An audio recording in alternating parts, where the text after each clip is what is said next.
I'm Sean Embrock with this edition of the Hgp Sportscast.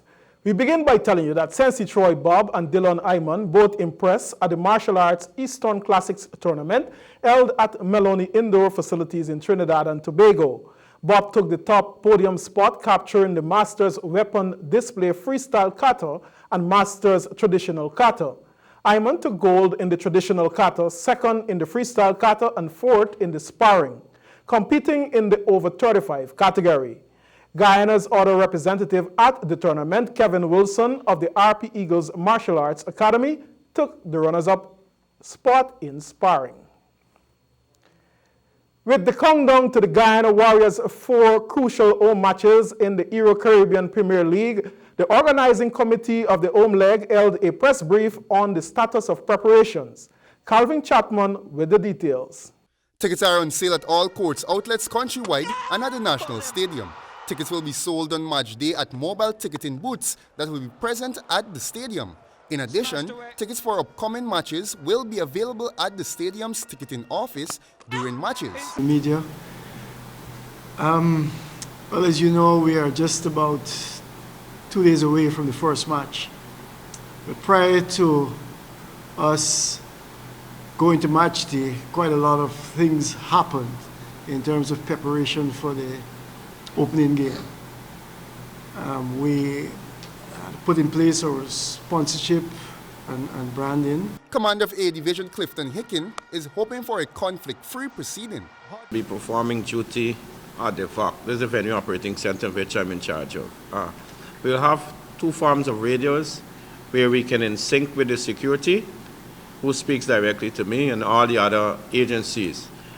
We will play alternate role depending on if there's any situation arising where each agency will have their responsibilities. So you must know that while I'm in charge of the VOC, if there's an area where fire must be dealing with, fire will play the lead. Stadium staff coordinator Sabrina Pandey shared some of the entertainment plans for the games. Thank you, Chair. Gentlemen at head table, members of the press, welcome. You all know me doing cricket, T20 cricket, so I'm no stranger to quite a few of you. However, what we're doing this year, I'm the stadium staff coordinator, and with that, I have recruited 125 staff who will be distributed into 12 different job areas. We'll have ushers, queue busters. These are persons who help the lines and make sure there is no bottleneck in the queuing lines as they come through the turnstile. We have roughly about... The first match will be on Wednesday at 4 p.m. when the Warriors take on the Tallawers. Digicel's nationwide schools football tournament. Several teams qualify for the quarterfinals. Georgetown North and South zones qualifiers will be known after Thursday's game. More in this report. JSS Academy awaits the winner of the second semifinal between GITC and Morgan Learning Center after crushing St. Joseph's 9-0 in their semifinal yesterday in the Georgetown North zone of the Digicel Nationwide School Football Tournament. Regional final winners are lined up awaiting the completion of the Georgetown Northern and Southern Zones competition for the exciting start of the quarterfinals, which will feature some of the top teams in the competition. The teams that have so far secured their quarterfinal spots are Charity, Christianborg Wisma, Annadale Anai, and Warramadong, and Berbice High School. Meanwhile, goals from Sean Mohammed and Malachi Nelson handed Dolphin a 2-1 victory over Lodge in that semifinal of the South Georgetown zone of the Digicel Nationwide Schools Football Championships on Tuesday at Tocqueville Ground. Dolphin will on Thursday, July 16, face off with Sir Leon in the final of the South Georgetown zone.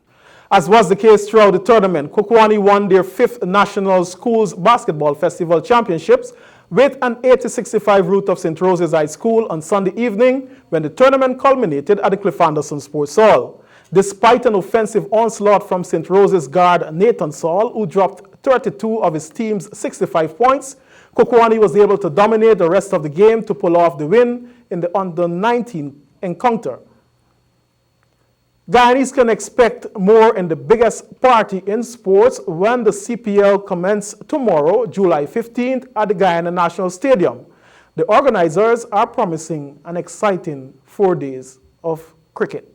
No, but it's obviously a different track, different to what we played on in Sabina Park. We know Guyana is, like I said, more natural for spin. But at the same time, we still have to execute the skills. And I think, you know, we have a strong enough squad with depth to sort of counteract that. And we're going to put the bad deals behind us. And we know we're going to be up against a strong team here in Guyana with the Warriors. The tears are up, you know, but we've got to bounce back and bounce back very hard. And that's what we intend to do. 4 games at home. We must try to win at least 3 of those, if not 4. Ideally 4, so we can go straight into the final. But you know, they're going to be a tough opposition. They've got a couple of world-class T20 players, and they haven't been playing well. But you know, we've got our work cut out tomorrow. I think if we play the brand of cricket we're capable of playing, we should do well. We got better towards the end of our away games. You know, the first couple of games we probably were a bit scratchy.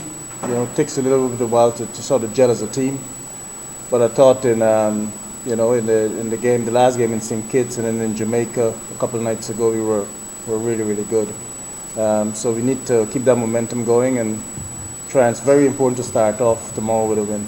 And that concludes sports. Now for a look at the weather forecast.